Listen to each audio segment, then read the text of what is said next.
बेटे के मरने के बाद सास ससुर ने अपनी विधवा बहू की दोबारा शादी। सुधा जी और रामलाल जी की एक ही बेटी थी, बबीता। बबीता बचपन से ही एक पैर से अपाहिज थी। सब लोग उसे दया दृष्टि से देखते थे और अपने माँ बाप की बहुत ही लाडली थी। उसकी आंखों में कभी आंसू नहीं आने देते थे। बबीता अपाहिज ज़रूर थी, लेकिन सभी कामों में कुशल थी।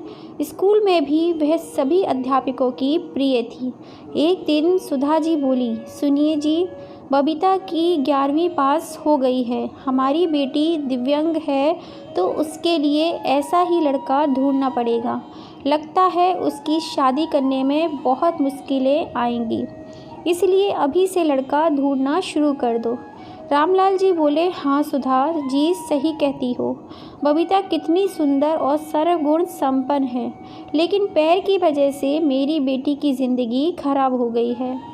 बबीता ने अपने माँ और बाबूजी की बात सुन ली। मैं पास आकर बोली, बाबूजी, क्या मैं आप सब पर बोझ हूँ?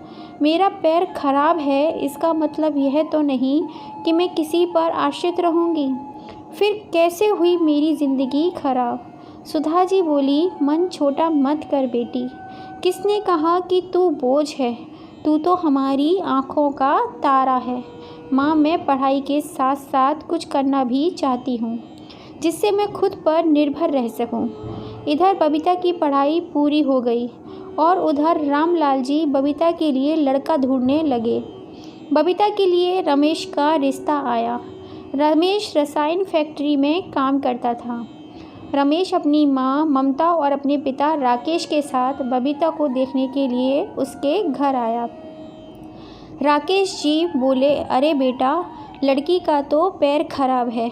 रमेश बोला, पिताजी, अगर मैं दिव्यांग लड़की से शादी करूंगा तो मुझे किसी का जीवन संभालने का सौभाग्य मिलेगा। ममता जी बोली, बेटा, ये तेरी ज़िंदगी है, जो भी फैसला होगा सोच समझकर कर लेना। रमेश, देखिए बबीता जी, मैंने आपकी इतनी तारीफ़ सुनी है, मैं खुद को आपसे मिलने से रोक नहीं पाया। क्या आप शादी के लिए राज़ी हैं? बबीता, परेश जी, मैं एक अपाहिज लड़की हूँ और आप एक पूर्ण रूप से स्वस्थ हैं। क्या आप एक अपाहिज लड़की को स्वीकार करेंगे? रमेश, बबीता, मैं ज़िंदगी भर आपका सहारा बनने के लिए तैयार हूँ, अगर आपको ऐतराज़ ना हो तो। अगर आप तैयार हैं तो मैं खुश नसीब हूँ कि मुझे आप जैसा जीवन साथी मिलेगा। बबीता और रमेश की बहुत धूमधाम से शादी हो गई।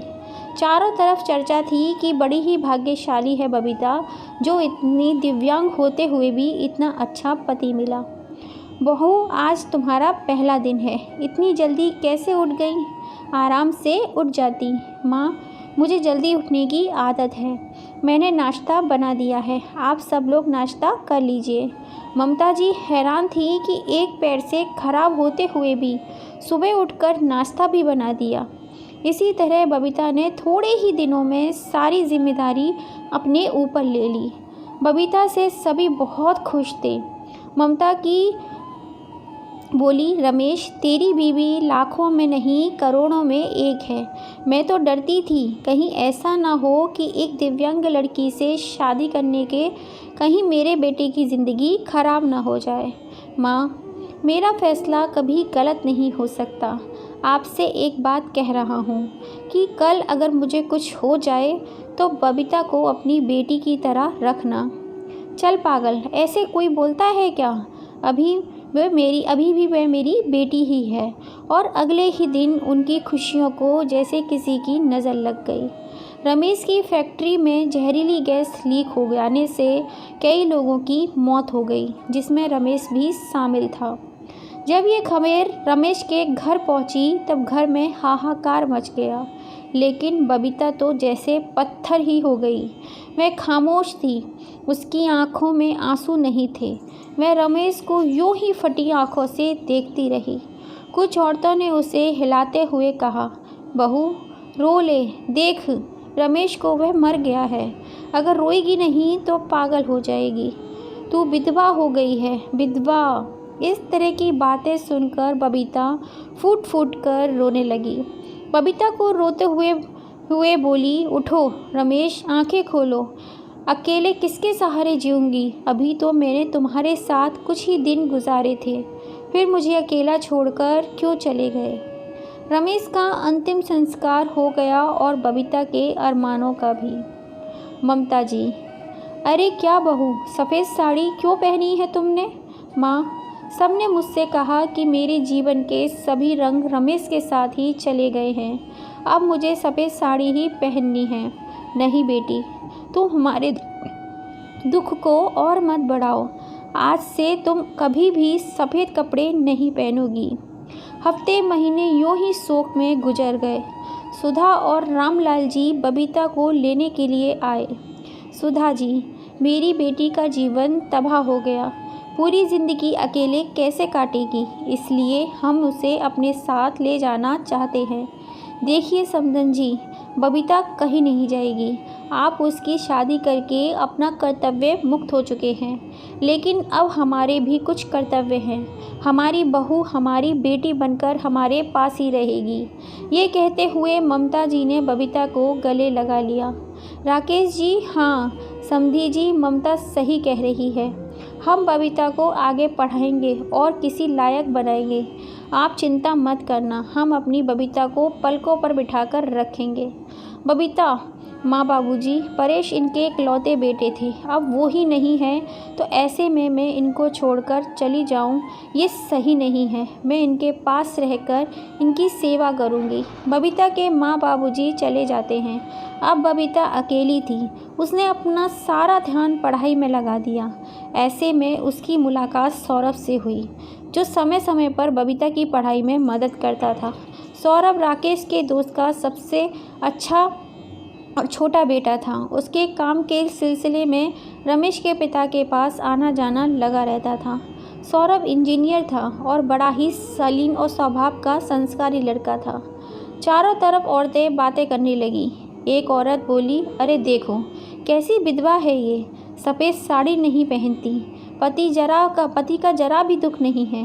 दूसरी बोली, बन संवर कर कॉलेज जाती है, बेचारी ममता और राकेश का बुढ़ापा की खराब हो गया।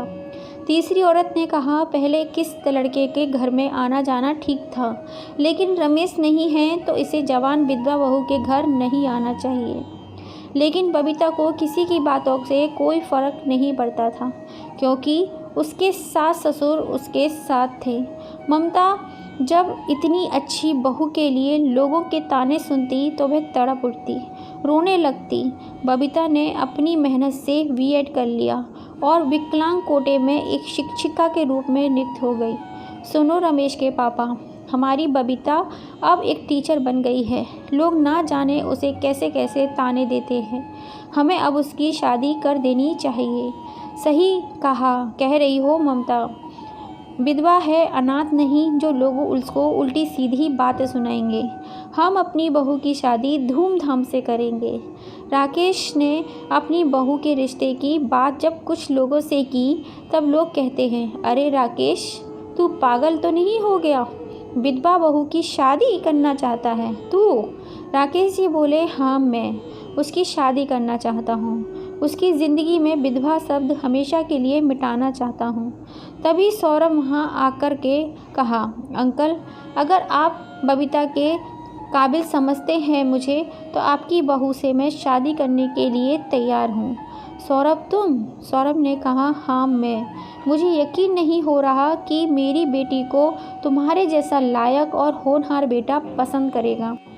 मुझे तुम पर गर्व है। मैं ये शादी के लिए तैयार हूँ बेटा। तभी राकेश घर आकर के बबीता से कहता है, बबीता बेटी, तुम जानती हो मैंने हमेशा तुम्हें अपनी बेटी से बढ़कर माना है। मैं चाहता हूँ कि तुम्हारी ज़िंदगी के अधूरे सपने पूरे करूँ। मैं तुम्हारी शादी सौरभ से करना चाहता हूँ। तुम्हें कोई एतराज़ तो नहीं? तभी बबीता ने कहा, पिताजी, रमेश की जगह शायद मैं किसी को ना दे पाऊँ, लेकिन आपने जो मेरे लिए किया है वो कोई और नहीं कर सकता। आपका फैसला मेरे सर आँखों पर, आप चाहें जैसा वैसे मुझे मंजूर है। और फिर बबीता और सौरभ की शादी धूमधाम से हो गई और सब खुशी खुशी से रहने लगे। दोस्तों, आपको ये कहानी कैसी लगी? कहानी आपको पसंद आई हो तो हमारी इस छोटी सी फैमिली का हिस्सा ज़रूर बनिएगा। कहानी को पूरा सुनने के लिए आप सभी का दिल से धन्यवाद। जय श्री राम।